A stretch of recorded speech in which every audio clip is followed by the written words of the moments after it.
couple of issues that we want to address. First of all, on coronavirus, every day we're learning more about the threat that this virus poses. It's very important for everyone to understand that we are united. This is not a partisan issue. We believe, the House Republicans certainly, that we have a duty to make sure that the nation is prepared. Our nation has more resources than any other nation in the world to be able to address whatever threat coronavirus poses, but it's going to require bipartisan action. This is not a time for partisanship. Pathogens do not respect party lines, and it's very important for all of us to come together and to work together to make sure that we're prepared. I think we have a duty to do that. It's a patriotic duty.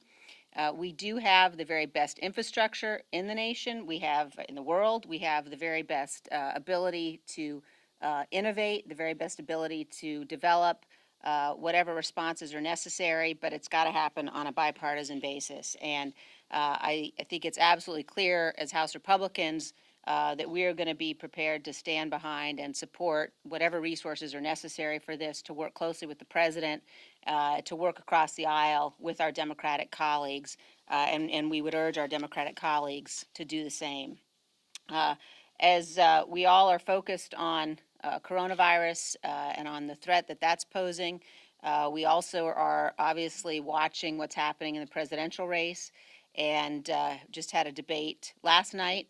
And in particular, as we watch Senator Sanders continue to be in the lead on the Democratic side, we think it's very important to remind people at all times what Senator Sanders stands for, how radical his views are, the extent to which he embraces socialism, and what the facts and the reality of socialism really are. Socialism extinguishes freedom. There's simply no question about that.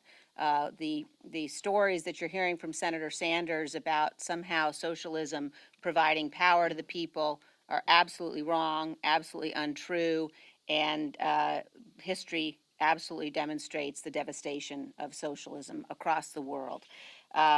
There's nobody who understands this more than people whose families came to the United States from Cuba in particular, and in contrast to Senator Sanders, who seems to be a real fan of Fidel Castro, we're very pleased to have with us today Congressman Mario Diaz-Balart, who's going to talk a little bit about the reality of what life was like in Cuba, continues to be like today, and the reality compared to what Senator Sanders has been saying about socialism. So with that, I'll turn things over to Congressman Diaz-Balart. Thank you, Madam Chairwoman. Good afternoon. As Liz says, if anybody wants to know the devastation of socialism and the tyranny that often is accompanied by socialism, I invite you to come and speak to some of my constituents, including the thousands of former political prisoners, and the relatives, by the way, of current political prisoners who are languishing in Cuba's prisons just because they've had the courage to speak for freedom or speak out against the regime. Now, you know, this is not new, what Senator Sanders said the other day. It's been kind of like the calling card from the progressive movement in the United States for a long time. But I remind the Senator and the progressive movement that the Castro regime is a threat, not only, by the way, to the national security of the United States, but also to all of the democracies in this hemisphere. This regime has been on the list of state sponsors of terrorism for many years for its support of other terrorist states and organized terrorist groups. We can mention a number of them, but we would not have enough time to do so. Let me just remind the Senator something else. In 2013, the Cuban regime was caught smuggling weapons to North Korea in the largest violation of international sanctions against that country. It has been propping up the Maduro regime in Venezuela with thousands of intelligence operatives, and again, in opposing the Venezuelan people's desire for freedom and democracy. The Cuban regime has been harboring fugitives from U.S. justice, including the FBI's most wanted terrorist, John Chesimond, and again, terrorist bomb maker William Morales. That never seems to come up with our friends who apologize for Castro's atrocities. That is why, by the way, I'm filed a resolution that condemns the blatantly false, irresponsible, ignorant, highly ignorant, and hurtful comments of the Democratic Socialist candidate for president, Mr. Sanders. This resolution also rejects the false claims that Cuba's health care, their education system, and literacy rate have improved as a result of the Castro dictatorship, of that murderous dictatorship. Claims that have been, by the way, debunked time and time again, and yet they continue to use them and repeat them. And Senator Sanders is not the first one to do so. So let me give you some facts. According to the State Department report, Cuba's infant mortality rate was 32 of 1,000 live births, one of the best in the Western Hemisphere in the 1950s, pre-Castro. Cuba's life expectancy was also one of the highest in Latin America in the 1950s. Oh yes, this is before the Castro dictatorship. Cuba's literacy rate was one of the highest in the Western Hemisphere in the 1950s. I repeat, yes, hard to believe, before the so-called literacy programs of the Castro dictatorship. Again, some realities. In Cuba, well over 1 million people in a country of just 9 millions, have risked everything to escape that dictatorship because things are so good there. Many, by the way, have perished on makeshift rafts and as they place themselves and their family members and their children at risk just to try to reach freedom in the United States. Why? Because things were so good in the islands? Why would they do this if things were good? Why would they do this if Castro wasn't that bad and had done so many good things? So let me give you a contrast. During the pre-Castro Cuba, I don't know if you're aware of this, more Americans went to live in Cuba than Cubans left Cuba to come to the United States. That's the reality, not the myth that some of these would like, that some, like Senator Sanders, would like to create. So again, I must reiterate the demand that I and many of my colleagues, by the way, including, for example, Amnesty International and Secretary Pompeo, among others, have made, because I want to take this opportunity with all of you here, for the immediate release of José Daniel Ferrer. José Daniel Ferrer has been languishing in a Cuban prison now and being tortured since October 1st, 2019. And again, as far as we can tell, he's not only languishing in prison, but also being tortured in prison. He's a renowned independent journalist, just like all of you, a journalist and leader of the human rights organization UNPACU. He, along with all of Cuba's political prisoners, have to be released. But it seems that the apologists for the Castro regime, those now and those for the last few years, will like to talk about maybe some things that Castro has done, by the way, things that they give him credit for that he has done which he didn't do, while never talking about the real situation that the Cuban people are suffering, the threat to our national security, and the damage that that regime is doing around the world and in this hemisphere. So in contrast with the blatantly false, irresponsible, ignorant, and hurtful comments about the Castro regime, and from the center and the usual apologists of that regime, this resolution stands in solidarity with the people of Cuba as they struggle against that regime while demanding human rights, democracy, and freedom. The reality is that that regime is and has always been a threat to the U.S. national security and a threat to the well-being of the Cuban people. That has never changed. This resolution will highlight that reality, not those false claims by the apologists of the Castro regime and others who believe that somehow torturing and murdering and enslaving people is okay if you've given them some free things. No. The only thing the Castro regime has done is taken away the future, the freedom, the well-being of the Cuban people. Mario's voice is so passionate and powerful to serve as a stark reminder to people of just how devastating the Castro regime and socialist regimes in general are to the people of those communities and those countries. Socialism is not only a failed ideology. So often, those regimes that embrace socialism also deface and violate the human rights of the very people that live under those regimes. And anybody who wonders if that actually happens, just go talk to Mario Diaz-Balart or so many other people who fled that country because they saw the devastating consequences of what socialism does to the human rights of people.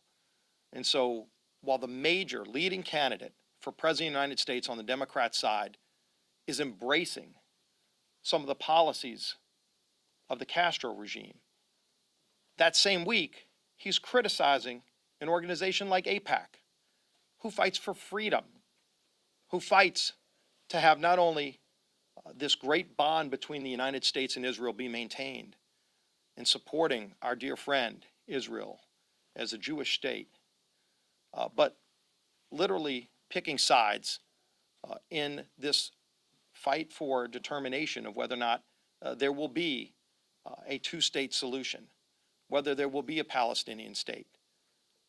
To attack an organization like AIPAC just baffles the mind that that's something that a major candidate for president would do if you understand the history of what AIPAC fights for. And so I want to strongly embrace and support the things that AIPAC stands for as they come to Washington so often to express that support, that unifying bond, that bipartisan bond between the United States and Israel that is shared here in Congress and what they represent. So it's unfortunate when you see what's happening on the Democrat side, that their party's been taken over by socialism as they try to rig the rules against the leading candidate for president. I'd be interested to see how many of our House colleagues would be willing to support Bernie Sanders if he were to be their nominee.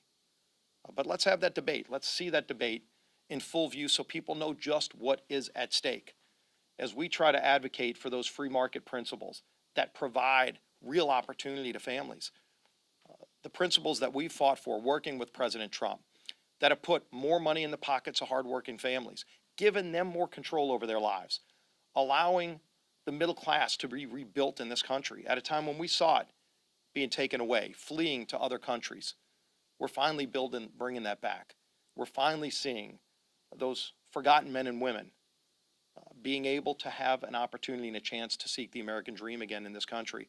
And on the other side, all they talk about is having more government control and undermining some of those very things that have given more freedom and more opportunities to people in America while embracing the ideologies that have been so failed and devastating to people in other countries.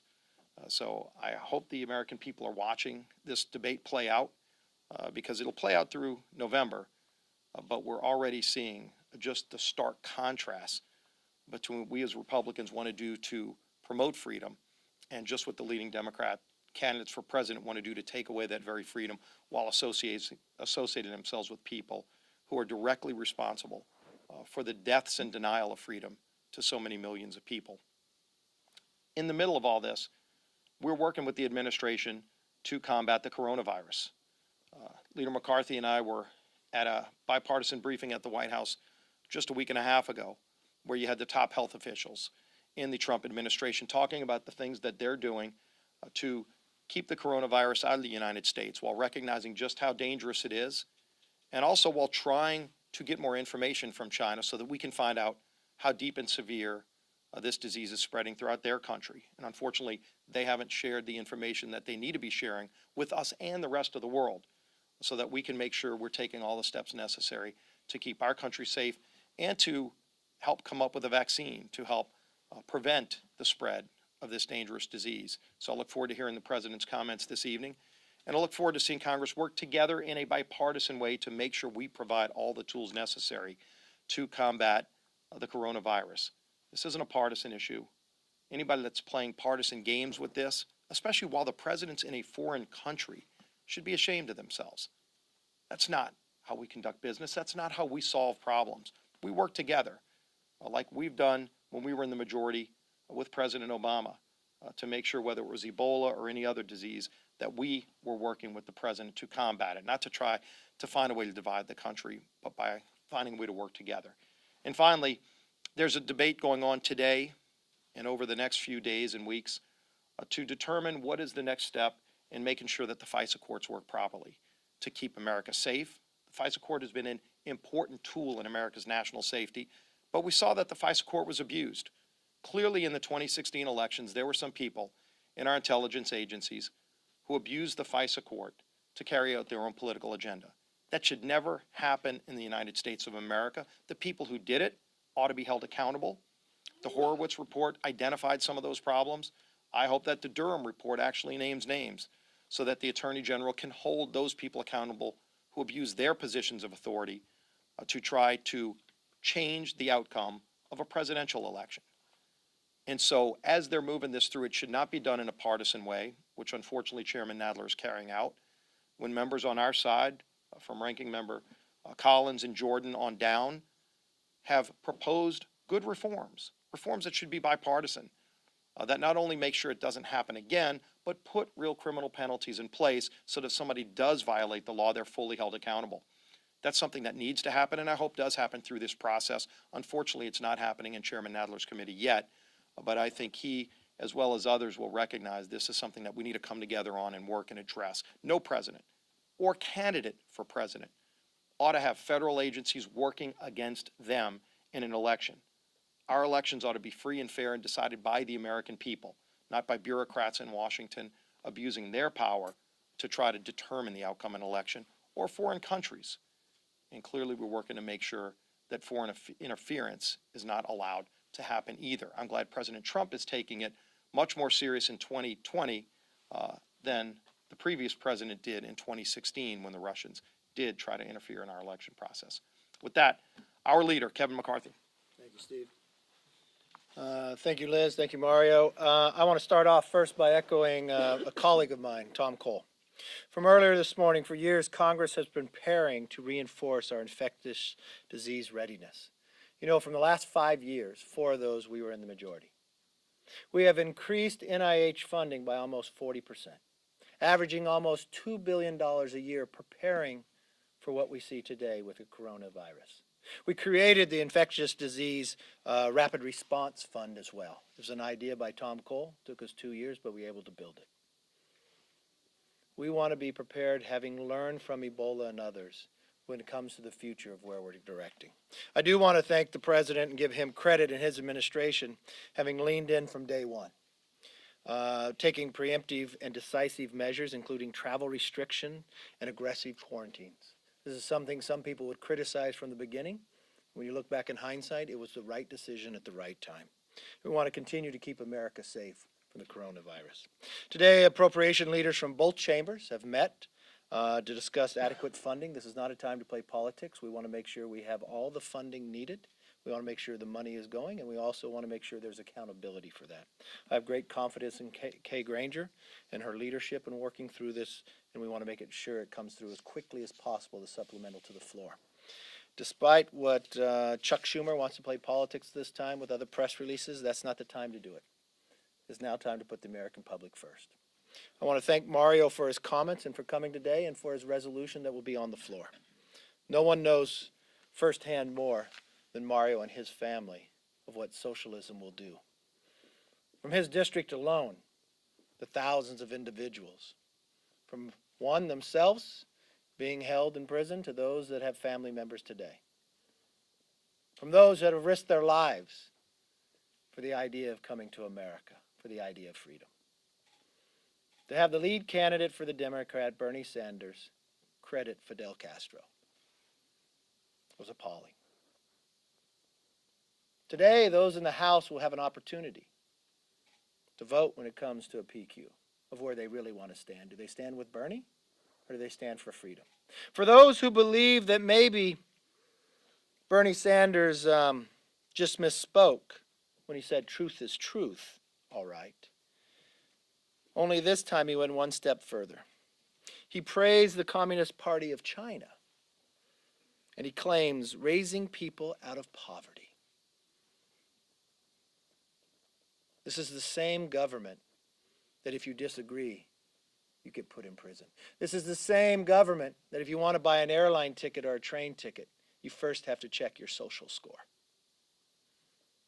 What's most interesting when you listen to that debate last night, it wasn't just Bernie that had different ideas. Another leading candidate on the Democratic side is one who has set the record for the most money spent on television, and he hasn't even had one vote yet for anyone who ran for president.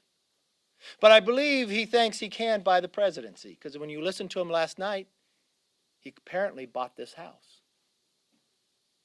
He wanted praise because he says 21 of the individuals that gave Nancy Pelosi the speakership, he bought those seats. It'd be interesting to know if any of those 21 have endorsed him, to know how far his money went. I don't think Americans want a president to buy the seat, and I don't think America wants somebody to buy a house. Maybe that's why this House has not worked so well. Maybe that's why they spent their entire majority of just investigating. Is that what Bloomberg bought? Interesting question.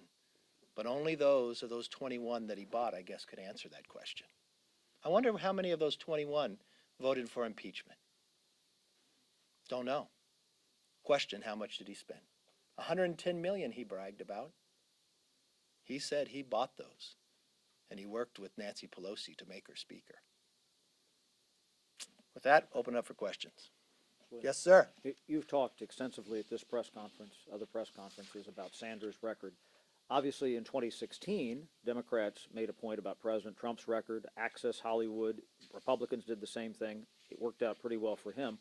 Why do you think that this works in this sense, attacking Senator Sanders and the things he purports to be for, and why do you think that would be successful in contrast to what happened in 2016 with President Trump? I never heard President Trump say he praised the socialist form of government. But there were some pretty, dicey things about his record, and that worked out well for Republicans in 2016. I never heard President Trump say he wanted America to become a socialist country. I never heard President Trump praise Fidel Castro or a regime that people would risk their lives to escape. I never heard that President Trump honeymooned in the Soviet Union. So I'm not sure that will work well, but if the Democratic Party believes that will, he's the leading candidate, and I think we can have the American public make that decision. At the end of the day, I think President Trump will be reelected and by a higher margin. Why? Not because of Bernie Sanders, not because of Bernie Sanders' socialist beliefs, but because of the record of President Trump. Strongest economy you had in more than 50 years, lifting every American up, rebuilding a military, rebuilding the VA, giving people the right to try when they have a terminal disease, making government run more efficient and more accountable, and preparing us, even when China brings us a coronavirus, to try to protect the Americans. I think there are so many reasons why President Trump will be reelected, and I think when you sit down to it, Bloomberg may want to try to buy another term for Speaker Pelosi, but I don't think the American public will believe in that as well. Yes, sir. What do you want specifically in a coronavirus package? How much money and what does Congress need to do specifically? Well, a supplemental was put up, and the way most all supplementals work, we put together the Appropriations Committee, sit down with NIH, CDC, see what we need right now. We want to make sure from a testing kit, the resources there to supply on our need of where to go. We had resources prior, but when a supplemental comes, walking all the way through, talking to the experts, as Steve mentioned, we've been at the White House numerous times. It wasn't just even bipartisan, it was bicameral in those meetings. This is not a time to play politics, just as you watched, if you would take anything that we had said during the Ebola crisis when we had a different administration. Being able to work together to keep America safe, I think that will be fundamental for us. How much money do you anticipate? Well, that's why the Appropriation Committee met together. We want to make sure there is enough money. We could always come back. I think $2 billion is a little low on the side. I think we're probably looking at $4 billion in this process. Having spoken to Democrat House members from Appropriations, that's what they were looking. Having spoken to Tom Cole and Roy Blunt have been the leader in rebuilding the CDC and NIH. If there's any people that deserve credit, when you talk to Tom Cole, working 2.5 years to get an infectious disease rapid response fund. Something other people didn't think about, but thinking about this day coming. Are we prepared? And having that fund build and averaging more than $2 billion a year and building up for that. My greater concern is, what if H.R. 3 from the Democrats became law? Wiping out the cures of the future when we see, as the world continues to change, that we are going to need new cures. We're going to need a vaccine. Do we have all the science behind what we need to get that vaccine? We have a number of pharmaceutical companies over in China today supplying them the best way to treat. How do we speed this process up? The lack of accountability from China harms the entire world. And I think America has been leading in this charge, and we want to make sure we can continue to do it, because this is something not created here, but can still come here. Yes. Do you think there needs to be a czar, if you will? I think Secretary Azar has been acting in that way, and just his background and others. I think he's done a good job at that. I want to make sure everybody is working together. Currently where we are, I think, works well. What happens in these situations, a lot has to happen on the state level. So governors need to be engaged in a greater level. They need to engage with us. The federal government can provide resources, but a lot of those actions will be provided in the state. I'm, being from California, have a great concern. The amount of homeless that we have in California is very concerning to me on so many different levels. But with the fear of coronavirus coming, and you know where coronavirus started in the east, but where you pretty much travel to a lot is into California. If it was to get into the homeless population, how do you quarantine inside a homeless population and with the health care itself? What is Governor Gavin Newsom doing at this moment in time? What if this came into a college when you have a campus, when you room within dorms and others? These are the preparations that I believe we need to be working on as well. But that's why you have to engage the governors. And the secretary, having been in the healthcare industry, having worked as the Secretary of Health and Human Services, understands government as well. So it's not just plopping somebody in. They've got to have an understanding of government and also from the medical community as well. And Azar is really at the right person at the right time. Yes, sir. Markets and the public are looking very close at this coronavirus. Bottom line, what's your message as far as how serious this coming threat is and the ability of the U.S. government to contain it? Is this very serious? Is it not? What level are we looking at here?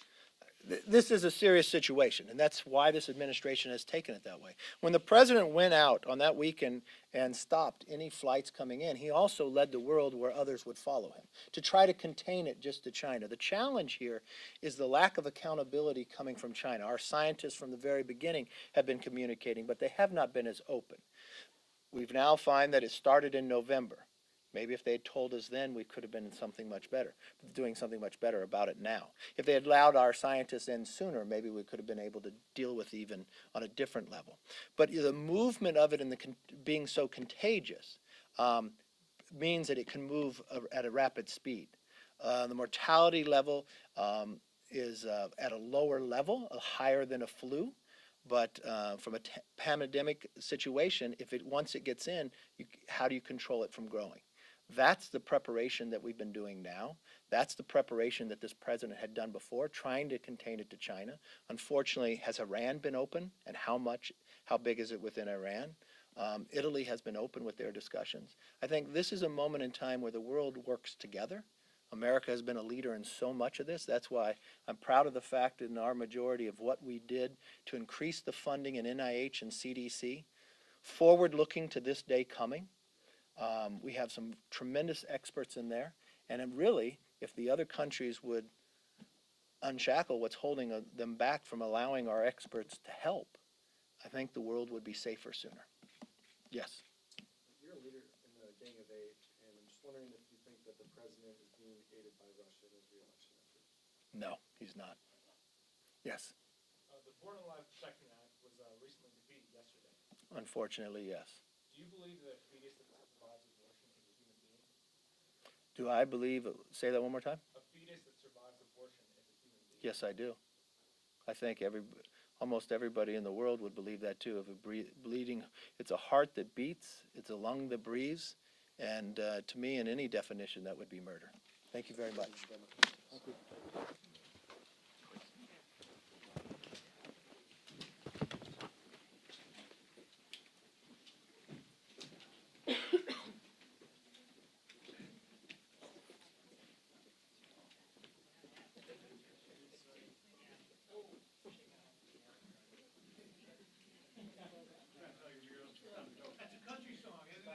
night, sir?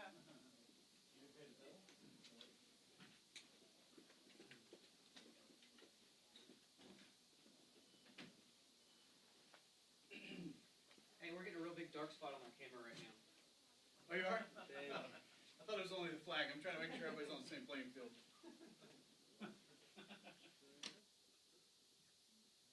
That's weird. Okay.